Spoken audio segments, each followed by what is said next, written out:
Hey, what's up, military millionaires? I'm your host, David Perret. Today we have an exciting episode about the road to investing in real estate with Derek King.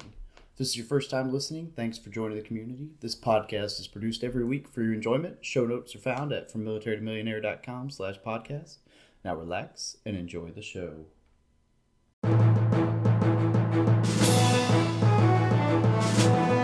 You're listening to the Military Millionaire Podcast, a show about real estate investing for the working class. Stay tuned as we explore ways to help you improve your finances, build wealth through real estate, and become a person that is worth knowing.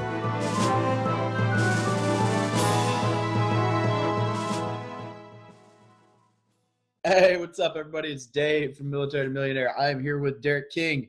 And as you can see if you're watching the YouTube video, you can see the little Grant Cardone 10X pass hanging in the background there. So Derek and I met out at the 10X Growth Conference 2 weekends ago. We shared an Airbnb with like 8 other investors, and it was a good time. We drank some beer, we talked some real estate, we slept all over the place on like air mattresses and real military type crap where we're sleeping on couches and sleeping bags and chairs and whatever. And we decided we'd talk a little bit. In fact, at the time of this recording, he's not fully retired yet, but by the time this comes out, he will be. So he is just now retiring from the military and moving on to some big things with the real estate world. So Derek, tell us a little bit about yourself. Yeah, man.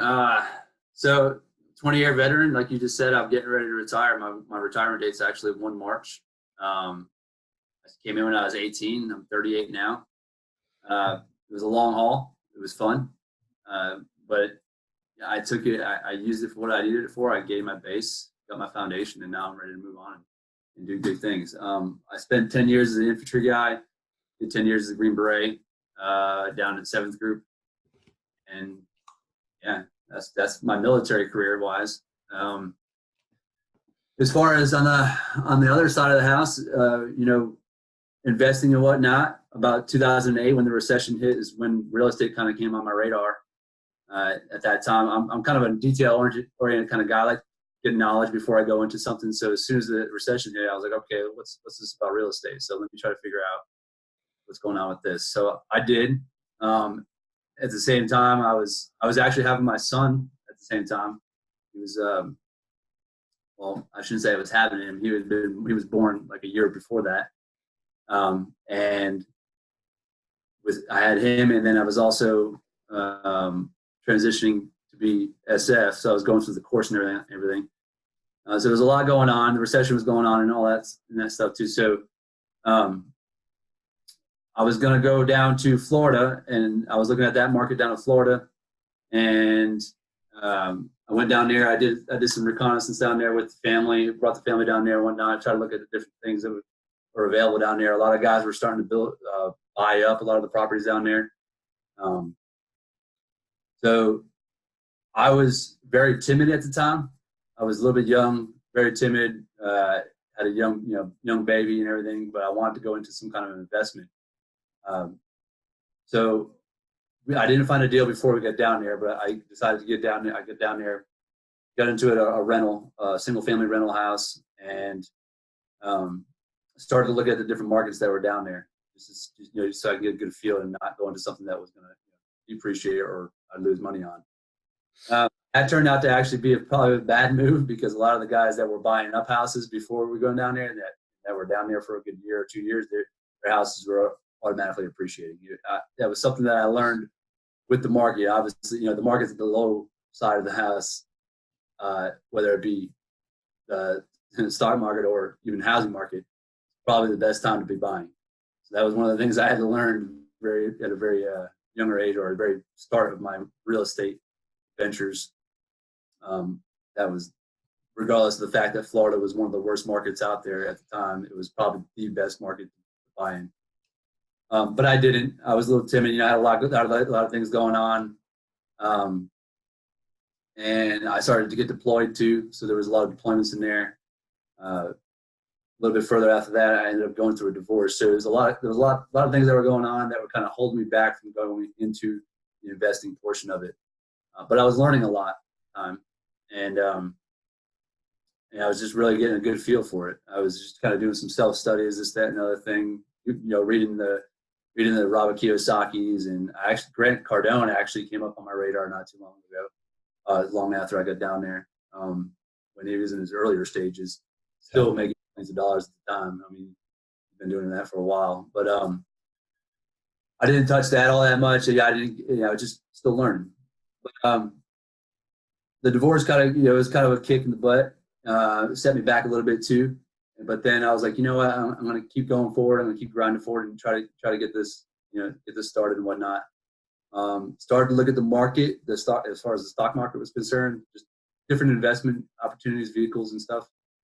And so, being a single guy at that point in deploying, I was just deploying. But then I eventually got tired of that. And I was like, all right, let me see what I can do. I'm going to head up to Fort Bragg for a little while. I'm going to do some instructing time. And I tried to time it out where I would go here, do my obligation of 3 years here and hit 20 years. And it worked. It actually worked out. I got an early arrival here, and it was right at my 3-year mark.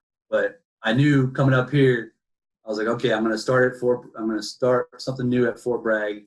North Carolina's market's good. It's booming. I was tracking their market for a while. Obviously, Charlotte, Raleigh, just about any, I guess probably about the top 5 cities in this state.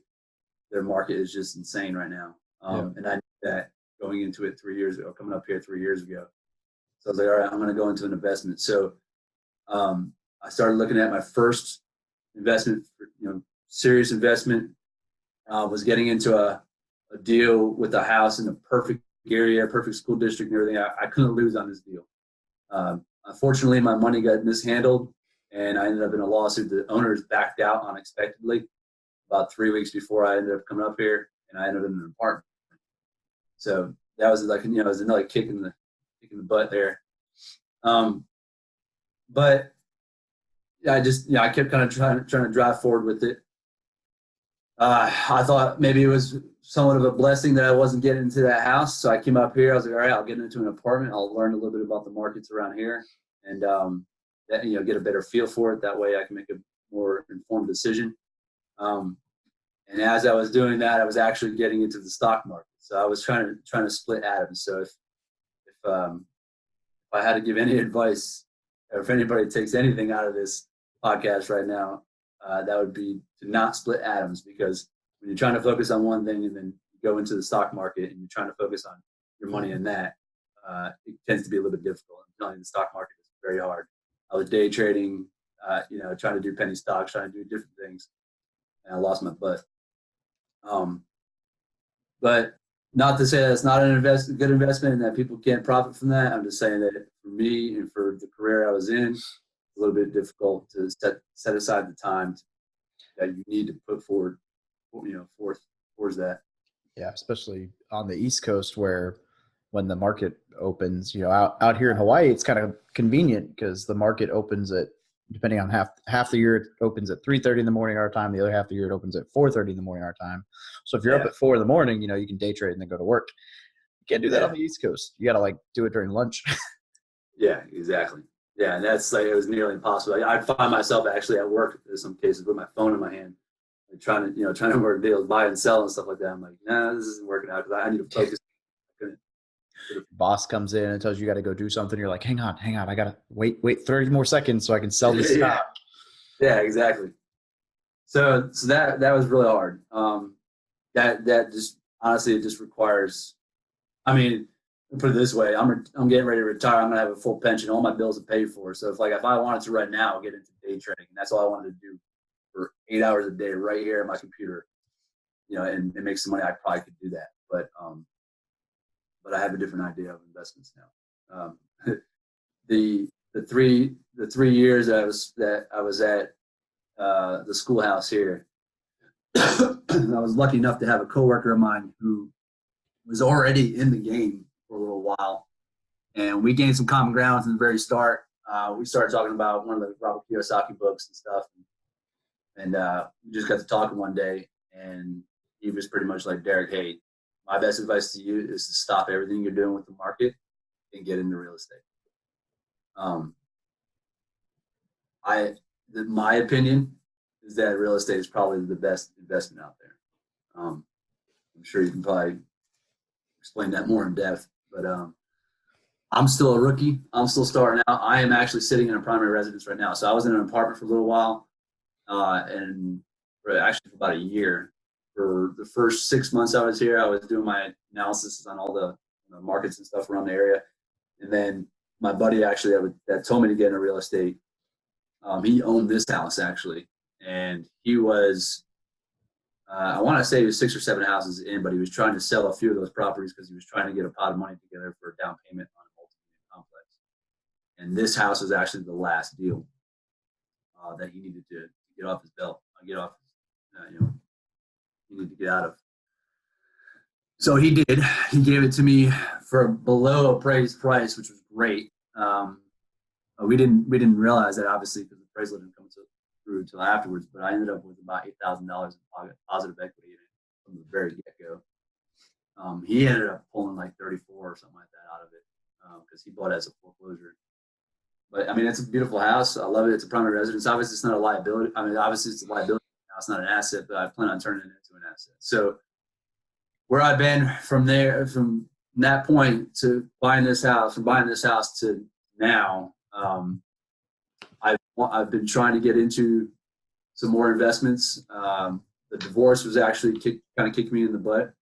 I know I stated that back from 2013 was when I was down in Florida, but it took me some years to actually get that done. It didn't actually finalize it until Not a fast process. Yeah, not a fast process at all. And I was deploying everything else, and then all the court. I mean, I ended up having to get into a consolidation loan because of it costing so much money. So that was kind of sent me back. So I'm like, all right, well, you always hear the thing, well, when's the right time to invest? Right now is the right time to invest. My circumstances were a little bit different. So I invested in this. This was kind of like step one. Let me get back into the game. And then, let me get my credit back up and let me get this consolidation done. And then I can sit down, look at my finances and work it out. By that time, I had about a year and a half left to go before I was getting ready to retire at 20. I had just hit 20 years on January 12th this year. Exciting. And it was interesting because I had a year mark. I know we were just talking before we started this recording. We were talking about VA stuff. So at about a year mark, I was like in and out of the doctor's appointment every day, and like that was my focus. Like, let me get focused 100% on what's going to happen for my retirement and everything. And I was not able to focus on actually doing any kind of investments. But I kept up. I was like, all right, let me look at the Charlotte market. Let me look at the Raleigh market. Let me look at the Wilmington market. I was actually learning a lot about the Wilmington market, and which looked great, obviously, up until the hurricane hit last year. Met and got introduced to a lot of brokers down there and just a lot of different investors down in Wilmington and stuff. And Wilmington's hard because it's landlocked, but yeah, it's nice though. It is, but you're landlocked going north or south because you have the river and everything, so it's kind of difficult to expand out there. So that was kind of the turnout for me as far as that's concerned. Charlotte's great. It's doubled in size in the last 2 decades. Yeah. Raleigh has Amazon coming in and stuff. There's a lot of factors. So, well, that being said, too, some other advice for some younger guys that are getting into it, just some knowledge that I learned. Understand the demographics of where you're wanting to invest. Know the news. Know the news that's happening around those areas. Amazon for a while was looking for a second headquarters. I'm sure that a lot of people that are listening to this right now, investors and stuff, they're probably aware of that. One of those areas was Raleigh, North Carolina. And I wanted to know specifically where that was going to be because that's obviously a huge factor. And anything that's huge, any of those big companies that are coming in, obviously they're bringing in 2,500 jobs. They're bringing in at least 2,500 people. You want to multiply that by 2 because you have couples and you got 5,000 people and you got, whatever. That's a lot. It's, maybe 2,500 homes. So that's, look at those kinds of things. So, me being a really detail-oriented kind of guy, I was like, what? I've learned a lot about investing. I haven't made a move yet. other than this right here, which I'm gonna turn into an asset here shortly. But I was like, how can I best get in the game, get networked, and get around a lot of good people that know it, and that will help me guide me with the things that I don't know about it. So as I was going through the retirement process in about, I guess about October time frame, I was like, you know what? I'm going to go out and get my real estate license. You go get my real estate license, and it'll help me get around some good people, more likely. That was an assumption, of course. Well, that assumption was correct. And I'm sure you know that too, because you're a broker as well. Yep. Well, not a broker, just an agent, but an agent, yes, yeah, same thing. But so yeah, I've been we're working on that. I think when did I start school? I think November. I finished school, graduated my class in December. Christmas leave came up, and then in January is when I was actually finally out of the military. So I spent the majority of January getting done with the military. And here we are now in February. I'm actually going to take my license test tomorrow for state. It's exciting. Test tomorrow. Yeah, it's exciting. But in that time though, from November till now, some really exciting things have happened. The growth con right there, that was one of the huge highlights right there. But how I got to that was quite interesting.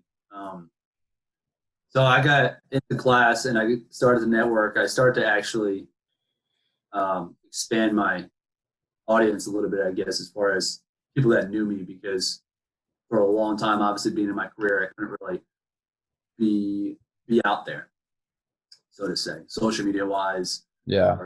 A big circle and stuff like that. So I was pretty quiet. Not too many people knew me.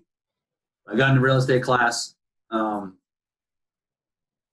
started to retire, and I was like, you know what, people need to start knowing me, and I gotta start connecting with people and actually having a circle, a larger circle. So started to make friends with different people in class. Come to find out, one of them was working with Keller Williams, actually. Not to promote Keller Williams or nothing here, but I went and sat down with some study groups with them, and I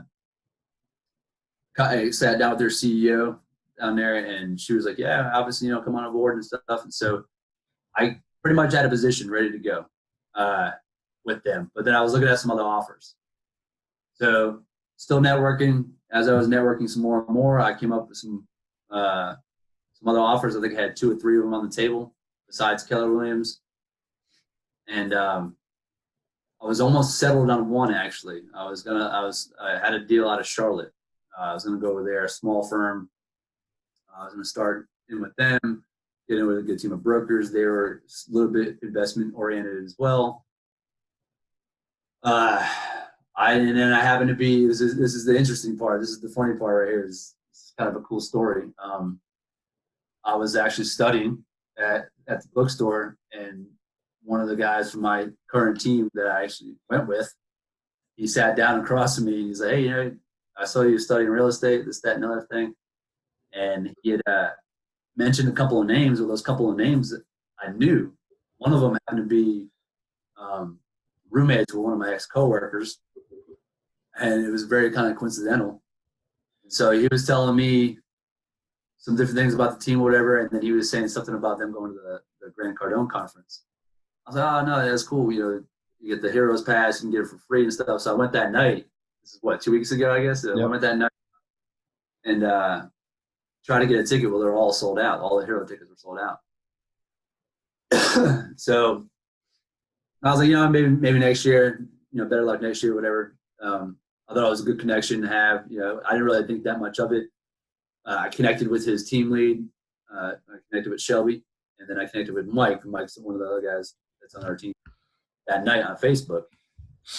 Went to sleep, didn't think anything of it. I woke up the next morning, and Dan was like, hey, man, you got about 30 minutes or so to register. You just need to share a post and tag somebody in it and register you for this giveaway we're doing, this free ticket for the Grant Cardone conference. And sure enough, Shelby text messages me about 30 minutes later, and she's like, hey, Derek, you won. You're going to Miami with us. I still think it was rigged. Just saying. Yeah. Yeah, that's that. You know, I asked her that too. I asked her. I was like, "Did you rig that?" But the funny thing is that about 30 minutes after she had texted me and told me, and we had talked a little bit. She's like, "Oh my God, Derek, I didn't know." She's like, "Dude, you were on my schedule to talk to today. Dan told me all about you yesterday, and I was supposed to talk to you today." And I was like, "Oh, okay." So, I didn't even say anything. She's like, "Hey, I didn't. I swear to God, I didn't rig it." It's just convenient. It's not as Yeah, convenient. It gets even more convenient. You got to tell the story about your ride to the Airbnb. yeah. I thought that was funny. So I'll give a shout out to Kevin. Yep. Kevin Porter. Um, so, well, let me back up for a second here. So, Yeah, sorry. with Shelby, and within an hour, I'm like, okay, I got my suits in the dry cleaners. I got my dog sitter in place. I got my flight already done, ready to go. I was like, hey, Shelby, I was so excited. I'm like, hey, Shelby, I'm ready to go. Let's do this. So anyway, 48 hours later, we get down to Miami. I get down to Miami. I come in early. I'm like, all right, if Shelby's going to take me in on our team. And so everybody understands this. Shelby has a team that's powered by Keller Williams, Five Pillars Realty Group. That's actually the team I'm on now. And they're a team of broker investors. Yeah. So that's a very attractive thing for me. I was like, all right, broker investors, let me do this. Obviously, this is what I'm trying to do. But so I was like, all right, I want to be on this team. So I'm trying to impress Shelby. So I'm going to get to Miami early. So I get to Miami like 7 hours earlier. This is like a few hours before we met at 42. So I get at the airport. I get an Uber at the airport, and I started driving. And there's a guy. I'm in a pool Uber. There's a guy sitting in the back. I get in the front seat. I started saying something about the military. I'm not sure what it was. So he sparks up a conversation with me, and the driver's confused as to where we're going, I guess, or something like that. Or he forgot to press something on his phone for his Uber, activated or whatever, or I don't know. I'm not even sure. So he turns around and starts going back to the airport. And that sparks Kevin, who's Kevin sitting in the back, to say the address of where he's going. And off the top of my head, I'm like, all right, well, I'm usually pretty good. I'm good with addresses and numbers. So as soon as he says it, it kind of rings a bell. I'm like, what'd you say? What address did you just say? And he says the address again. And lo and behold, that's the address that I'm going to as well. I'm like, what do you do? What are you doing here? He's like, oh, I'm an investor out of Long Island. I was like, yeah. I was like, do you know Shelby Osborne? He's like, yeah. And so we ended up linking up in an Uber. This is all like crazy coincidence, right? All of this. We ended up linking up in an Uber at Miami Airport at the same exact time, going to the exact same location for the exact same reason to all link up together and do this big thing. Yeah, there's only 30,000 people in town for the conference. So what are the odds? Yeah, only 30,000, only 35. Yeah. And then like 2 hours later, I go to the bar to meet you guys thinking Shelby's there. And I'm walking in circles looking for Shelby. And Kevin recognizes me. And just like this big. Yeah. It was a good night. Yeah, it was a great night. A bunch of Instagram nerds all. Yeah. I know. I kept joking about that. Like there's like you, me, Phil, Kevin. So the four of us have never met. We're all Instagram or seen each other on Instagram. And it's funny because I literally flew in 9 people and myself, so 10 in this Airbnb, and not one of them did I know through anything other than Instagram. I'm like, man, back in high school, we would have been losers, but like this is the way the world works now.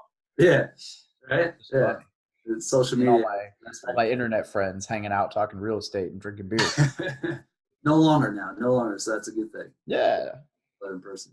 But hey, if you're young and investing, you ones and these twos, social media is a powerful thing. It is. Yeah, definitely get started with it. Hey, so I'm kind of curious, since we talked through your journey, what do you think? So many people give up. What made you stick through with the idea of real estate investing over the years of like things going right, things going wrong, markets fluctuating? What about real estate was so, I guess, magnetic? Oh gosh.